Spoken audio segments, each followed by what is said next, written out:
back to Holistic Longevity. Today I'm going to show you 4 different ways of making your own coconut milk. I'm also going to share with you the recipe for my favorite way of making it, which actually lends the creamiest, nicest consistency. It tastes so good, and all of my friends who were into dairy, when they tried it, they couldn't believe how good it is. And one more thing to mention is if you have allergies or sensitivities to nuts, this could be a really great alternative. So the first way you can make your own coconut milk is with fresh young coconut. So what you're gonna do is you're gonna open this up, you're gonna scoop up the flesh of the coconut from the inside. It's gonna be really nice and soft.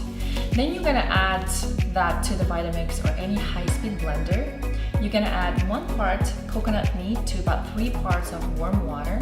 You're gonna blend it on really high speed. You're gonna strain it on the cheesecloth, and then there you have your coconut milk.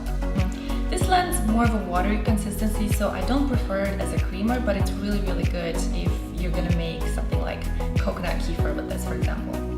The next thing you can do is you can just buy canned coconut milk and then add 1 part coconut milk, 3 parts warm water, blend it, and you don't even need to strain it. This is one of the easiest way of making coconut milk. Another thing you can do is you can buy coconut manna, which is, some people call it coconut butter. Now this is not coconut oil.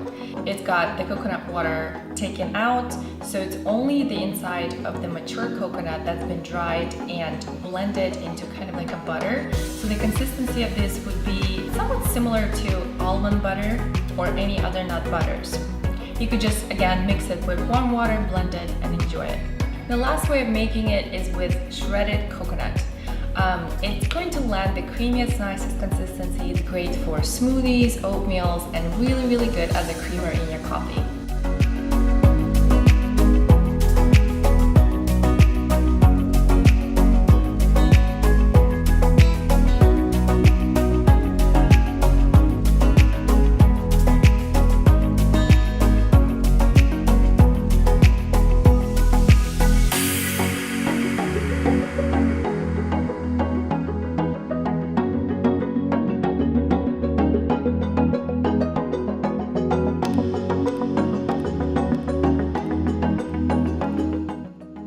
Okay guys, this is it for today. If you have any recipes that you want me to recreate, please do let me know. If you have any questions about health and wellness, or essential oils, or food in general, please let me know and I'll be happy to make a video about it.